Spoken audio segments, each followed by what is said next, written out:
So me and Bob Lee, if you added up the sports centers we've done,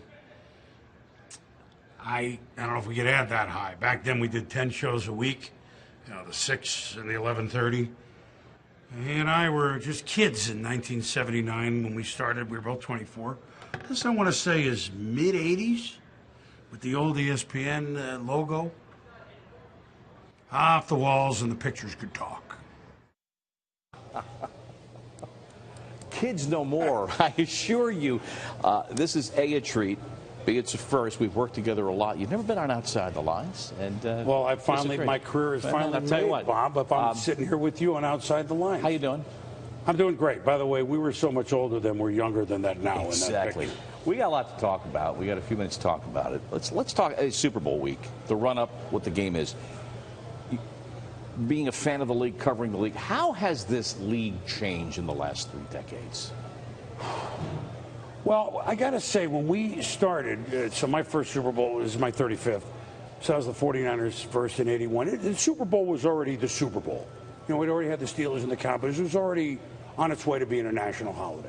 Yeah. But that's a Super Bowl question. The league, the group of owners then, if you really want to go that far back, because I haven't really, the group of owners then, not to a T, but you had still so many of the original. Of course, the Rooneys are still, but there were a lot of Rooneys and Maras. Guys, that this was their... They built it. Not only they built it, you know, the Bears family, it wasn't, they got in it because they loved the game, and this is where it took them.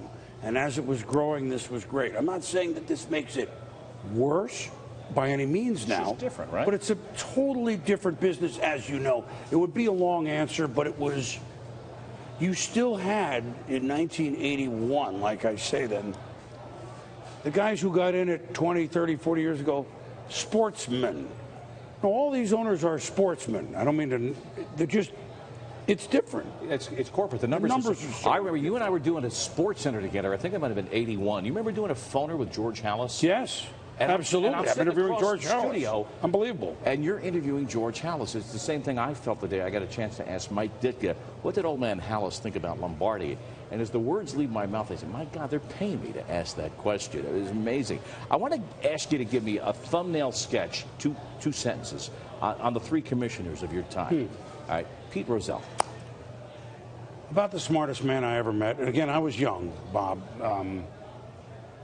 He was a visionary, we know, unbelievably so. Think of football 1960 to football 1989 when he left.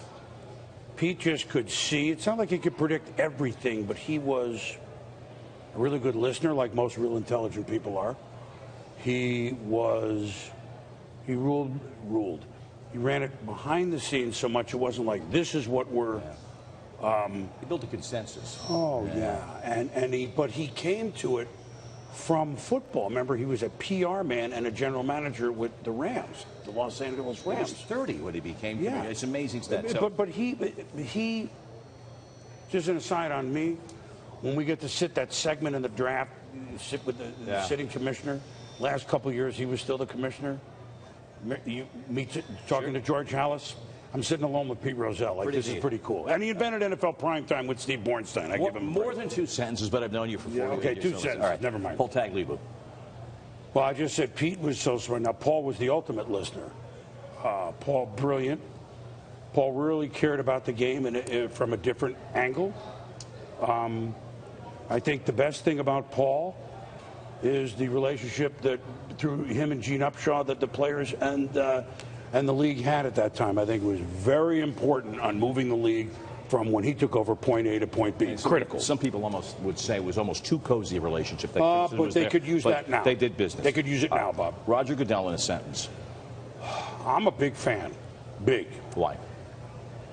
I've seen him earn it. I met him when he was you. He's a lifer, you're a lifer in this company. He's a lifer in that company. Right? And he worked under Pete, but not in any huge role. He loves the game of football. I don't want to say more than the other two, but there's something about he could be in a huddle And when he says, I'm trying to do it for the Shield, I understand it's a business and he has 32 people in his ears, but he really is sincere about it. People shouldn't doubt him. I'm a big fan there.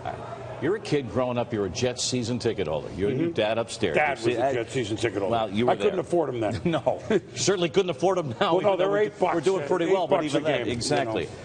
It's obvious. I know what the game means to you now, what it meant to you when I first met you in '79, and what it obviously meant to you as a kid. Do you think the millennials, that phrase, people now, late teens, early 20s, it can mean the same to them, given all the changes, the way the game is delivered, what the money is? Can it mean the same to them what it meant to you? It can. Does it? To the rank and file? Yeah. No. Why? Because it was only team then.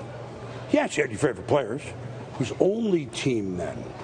But you rooted for this team, and if they won, that was good. It was less of a look at me. Not that that's all bad. It is entertainment. Let's just keep it in mind.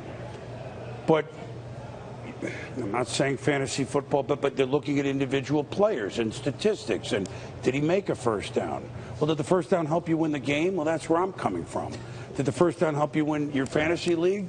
That's different. It's a cultural shift, isn't it? Not saying bad. Anything that makes football fans, like fantasy football does, I'm okay. But I'm afraid, okay, that as we move on, I hate to think that it becomes a studio show in which the stadium is the background, and that we kind of go, but they're not as fervent and not for the team. It's built for the 60-inch screen now. It always has been. And that was that's Carter good. Roselle's genius, but going back 40 years. But yeah, I just hope it's not a studio show as means to an end rather than the team game is first. I worry a little bit.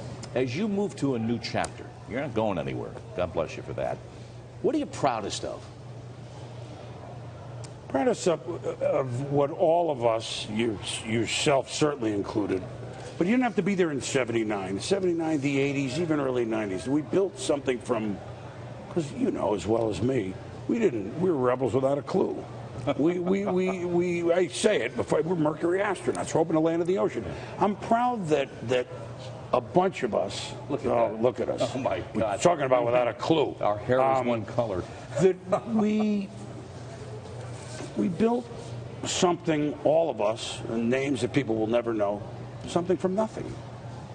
And we helped build the cable business, too. We helped build something more than ESPN. We helped build cable TV. Us, then CNN followed us, then MTV. They were kind of, you got to have it. And I'm proud that we had a conversation with, and hopefully still do, with our viewers, not at.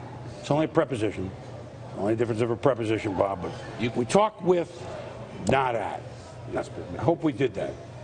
15 seconds, hard count here. All the nice things that have been said. What does it mean to you? It means that people enjoyed their time with us. And really, that's what it's supposed to be, isn't it?